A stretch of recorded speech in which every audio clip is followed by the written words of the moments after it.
Muy buenas tardes, chicos. Vamos a empezar con una clase rápida de lo que es patologías de atención primaria, y esta vez he elegido lo que vendría a ser dermatofitosis. Más que todo, el objetivo de esta sesión vendría a ser el diagnóstico visual de dermatofitosis, que es una patología muy común en lo que es atención primaria, ¿no? Yo soy el doctor Gosu y vamos a empezar con esto.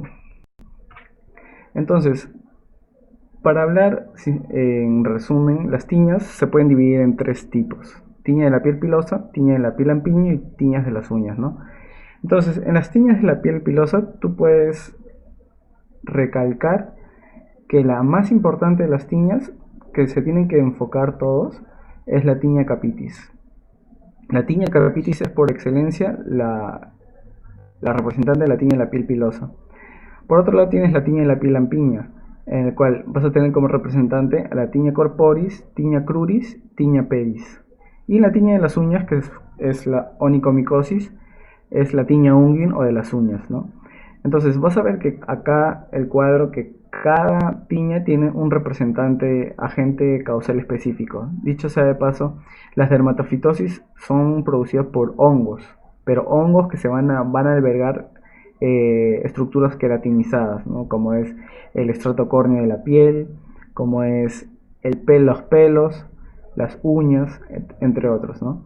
Entonces, vas a ver que la tiña corporis tiene como agente principal el M. canis, ¿no? El Microsporum canis. Acuérdense que los dermatofitosis se van a dividir en tres grupos: género Trichosporum, género Epidermophytum y género Microsporum, Trichophytum y Epidermophytum, ¿no? Entonces, por otro lado, la tiña capitis va a ser es dependiendo de la geografía, su agente causal más importante, ¿no? El M. canis va a ser generalmente produce el 80% de las tiñas capitis tanto en Europa como en Sudamérica. En cambio, el Teton sunas va a producir el 90% de tiña capitis en Norteamérica. Ahora, la tiña cruris, que es la tiña inguinocrural, o tiña pedis, que es la tiña del pie, va a ser producida por el Trichophytum rubrum, que vendría a ser el organismo más frecuente dentro de los dermatofitos. Y segundo es la tiña, el Trichophytum mentagrophytis, variedad interdigitalis, ¿no? Y la tiña unguium, que es la tiña de las uñas, o también llamada onicomicosis, va a ser producido en el 90% por dermatofitos como el T. rubrum y en el 10% por levaduras como la cándida, ¿no? Entonces, vamos a ver que la tiña capitis tiene como clínica importante las placas de alopecia más o menos linfadenopatías. Y esto dependiendo si es una invasión por un hongo zoofílico, ¿no?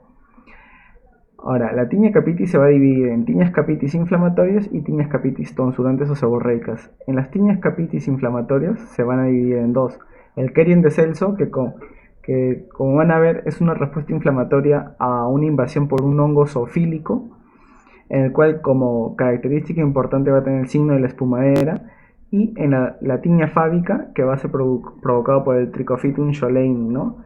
Que va a tener las escútulas. Las escútulas vendrían a ser costras amarillentas que se ubican encima de placas de alopecia, ¿no?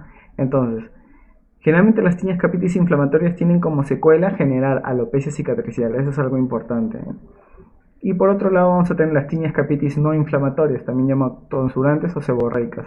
Acá se van a dividir, ¿no?, en la microspórica y la tricofítica. La microspórica, en resumen, vendría a ser placas grises en placas de alopecia. En cambio, en la tricofítica vendría a ser en las placas de alopecia vas a observar puntos negros, ¿no? Entonces, vamos a empezar con la tiña capitis inflamatoria, ¿no? Entonces, ahí tenemos al Kerien de Celso, que va a iniciar con una foliculitis supurativa, y posteriormente se va a producir una placa inflamatoria llena de pústulas, drenaje de pus, un engrosamiento de la piel, etc. Y característicamente va a tener el signo de la espumadera, ¿no? El signo de la espumadera es cuando tú presionas esta lesión, va a salir abundante contenido purulento, ¿no? Entonces, debido a que esta es una reacción inflamatoria intensa, se va a producir, ¿no?, lo que va a estar acompañada de de fiebre, escalofríos, linfadenopatías y puede producir alopecia cicatricial, ¿no? Entonces, acá vamos a ver el Querion de Celso, ¿no? Entonces, el Querion de Celso, acuérdense, es una placa de alopecia. Acuérdate que en esta placa de alopecia va a haber pelos rotos generalmente y van a haber supuración, ¿no? Estas placas es pus, ¿no?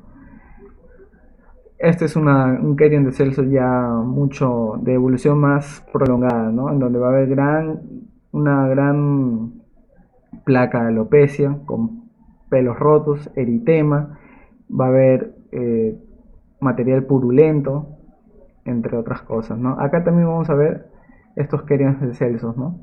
Entonces, miren esta placa de alopecia, contenido purulento, los pelos están rotos. Acá también placa de alopecia con material purulento, pelos rotos, un eritema. Y este es un Querion de Celso ya mucho más de evolución más prolongada, ¿no? Que simula un panadizo. Por otro lado, en las tiñas capitis inflamatorias tenemos a la tiña fábica, que va a ser producido por el Trichophytum scholleni, ¿no? Ahora, la tiña fábica se va a caracterizar porque va a ser producido va a iniciar como un proceso, una perifoliculitis, ¿no? O sea, alrededor del folículo piloso se va a formar una placa de eritema con supuración y generalmente luego se van a formar las costras amarillentas o también denominadas escútulas, ¿no? Estas escútulas a veces se pueden juntar y formar masas adherentes en las placas de alopecia. Entonces acá no se nota muy bien el tinte amarillento, pero acá podemos ver, ¿no? Las costras, las escútulas. Acuérdate que las escútulas son costras amarillentas que simulan una copa, ¿no? En forma de copa. Y estas a veces pueden juntarse y formar placas adherentes en las placas de alopecia. Esa es la tiña fábica, ¿no? Por otro lado tenemos la tiña capitis tonsurante o seborreica, ¿no? Entonces la tiña capitis tonsurante o seborreica se va a caracterizar porque es una tiña capitis no inflamatoria. En esta generalmente se va a caracterizar solamente por lo que son las placas de alopecia, ¿no? Mira, acá hay una placa de alopecia. Ahora, hay dos tipos, ¿no? La microspórica y la tricofítica. La tricofítica se caracteriza por los puntos negros, ¿no? En las placas de alopecia vas a ver puntos negros. En cambio, la microspórica, dentro de la placa de alopecia vas a ver placas grises, ¿no? Como en este ejemplo. Acá también vas a ver una placa de alopecia con puntos, ¿no? Los puntos negros. Acá también placas de alopecia con puntos. Y acá también placas de alopecia, ¿no? Entonces esa es la tiña capitis. Tiña capitis tonsurante o seborreica, ¿no? Por otro lado tenemos la tiña corporis. La tiña corporis se puede dividir a su vez en la tiña de la piel lampiña y la tiña de los pliegues, ¿no? Entonces, en la tiña corporis de la piel lampiña vamos a tener ahí al herpes circinado, al granuloma de Mahochi y a la tiña incógnita, ¿no? Empecemos con la tiña incógnita. La tiña incógnita es aquellas dermatofitosis o tiñas que generalmente se producen luego de usar corticoides tópicos o inmunomoduladores tópicos, ¿no?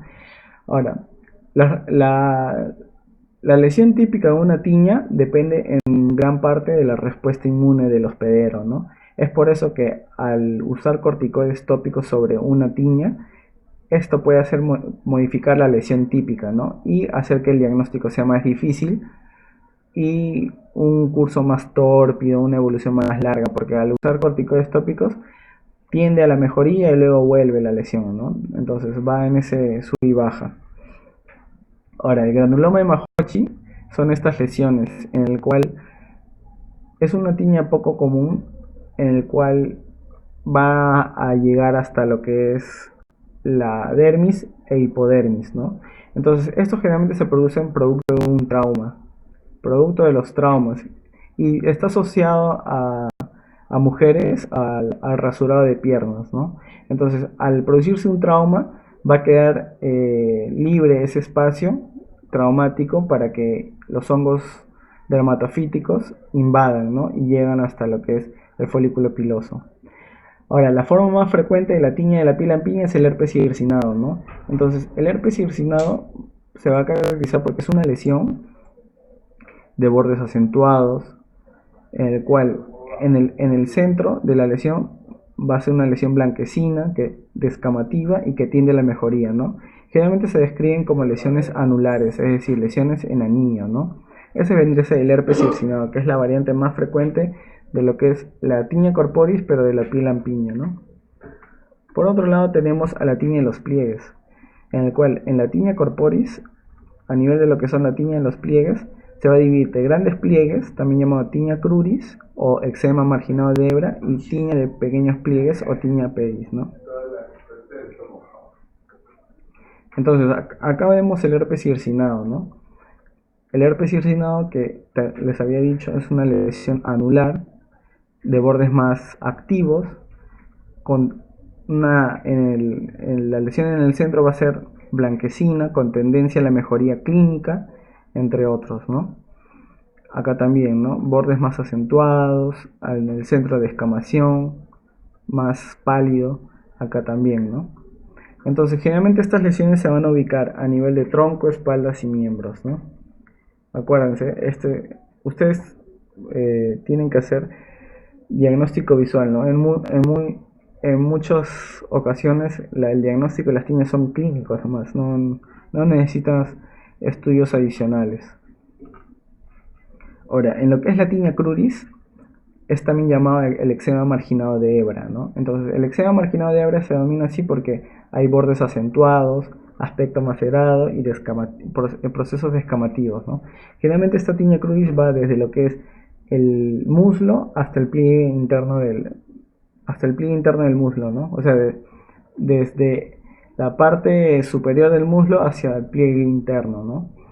Generalmente acá podemos ver, ¿no?, la lesión. Generalmente esta lesión no tiene un margen muy definido, pero es típico de una tiña cruris. La tiña cruris se describe como una lesión eritémato-descamativa, ¿no?, con bordes más acentuados, y generalmente es pruriginosa. Ahora, un dato importante es que no afecta ni pene ni escroto. Eso es la diferencia de la cándida y de la psoriasis inversa. Por otro lado tenemos acá también una tiña cruris, ¿no?, en el cual vas a ver una placa descamativa con un borde, ¿no?, que va desde el muslo hacia el pliegue interno, ¿no? Esto es el eczema marginado de hebra, también llamado. Acá también, ¿no?, la tiña cruris. Y acá se ve mucho más claro este borde, ¿no? Este es el típico eczema marginado de hebra, que es muy pruriginoso. Esta tiña cruris se puede asociar a lo que es la tiña pedis, tiña unguium también, ¿no? Por el otro lado, la tiña pedis se caracteriza porque va a ser más frecuente, ¿no?, en lo que son adolescentes y adultos. Ahora, la tiña pedis se caracteriza porque tiene tres formas clínicas importantes, ¿no? Una forma aguda, una forma subaguda y una forma crónica, ¿no? La forma aguda, también llamada la disidrótica o vesículo-bulosa, ¿no?, o eczematosa, que se va a caracterizar porque tiene un fondo eritematoso y lesiones vesiculares, ¿no? Estas generalmente son pruriginosas.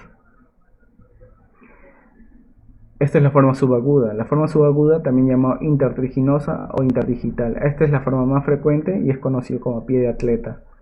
Generalmente, esta forma se caracteriza porque va a haber fisuración, maceración y descamación, ¿no? Esta también pica. Y acuérdate, es la forma subaguda de la tiña pedis. Y la forma crónica, también llamada en mocasín, zapato de ballet o hiperqueratósica o seca, generalmente es una placa eritémato descamativa, ¿no?, que generalmente no pica, no produce prurito. Ahora, en esta forma aguda y subaguda, generalmente el tratamiento va a ser tópico, ¿no?, con cremas antimicóticas. En cambio, aquí, en la forma crónica o hiperqueratósica, se prefiere tratamiento sistémico, ¿no?, vía oral. ¿Por qué? Porque las cremas no van a penetrar, ¿no?, a la piel, porque está engrosada. Acá también tenemos otra vez, ¿no?, la forma aguda, que es la disidrótica o vesículo-bulosa, en el cual se caracteriza porque es una lesión eritematosa con vesículas, ¿no?, con vesículas. Esta pica y es tratamiento tópico. Forma, acuérdate, esta es la forma intertriginosa o subaguda, en el cual va a haber fisuración, maceración y la descamación que no se nota muy bien. Este es el típico pie de atleta, también pica y produce prurito, ¿no? Y esta es la forma seco hiperqueratósica, en el cual vas a ver descamación, ¿no? Y una placa engrosada en el pie. Generalmente este es tratamiento sistémico o vía oral. Y la onicomicosis. La onicomicosis, acuérdate que vendría a ser la tiña de las uñas, ¿no? En lo que vendría a ser la tiña de las uñas va a haber 4 formas clínicas. Va a haber la onicomicosis distal lateral, ¿no? La onicomicosis distal lateral se va a caracterizar porque va a ser una mancha blanco-amarillenta en una esquina de la uña. Y esto puede ir afectando toda la uña, ¿no? Esta generalmente es la forma más frecuente de la onicomicosis y produce hiperkeratosis, o sea, va a producir un engrosamiento de la uña y va a producir también onicolisis, que es la destrucción de la placa unguial, ¿no? Por otro lado tenemos a la leuconiquia tricofítica, también llamada onicomicosis blanca superficial, en donde generalmente se va a formar una mancha blanquecina en el dorso de lo que es la placa unguial. Esta forma generalmente es más frecuente en niños, ¿no? Por otro lado tenemos la onicomicosis subunguial proximal, ¿no? Generalmente las onicomicosis van a producirse desde la punta del dedo hacia el lecho unguial, es decir, va a tener un crecimiento proximal. Eso es típico de los dermatofitos. En cambio, en este crecimiento desde el lecho unguial hacia la punta del dedo es típico de levaduras como la cándida, ¿no? Esto vendría a ser un dato de inmunosupresión. Por eso que la onicomicosis subunguial proximal es típico de pacientes inmunosuprimidos. Y la onicomicosis endonix, que vendría a ser esta placa blanquecina que afecta a la placa unguial. Y generalmente esta no produce ni hiperkeratosis, es decir, el engrosamiento de la uña, ni onicolisis, ¿no? Acuérdate que la onicomicosis es más frecuente en los pies que en las manos, ¿no? En los pies se asocia más a lo que son hongos dermatofíticos, a la cabeza el T. rubrum, el Trichophytum rubrum, y el de las manos se asocia más a las levaduras como la cándida, ¿no? Bueno chicos, espero que les haya gustado esta revisión rápida de cómo hacer el diagnóstico visual de las dermatofitosis, que es una patología muy común en atención primaria, ¿no? Acá les dejo la bibliografía si quieren profundizar un poco, y si les gustó el video y prefieren ver una ampliación de la dermatofitosis, les dejo mi canal de YouTube en la descripción del video. Muchas gracias.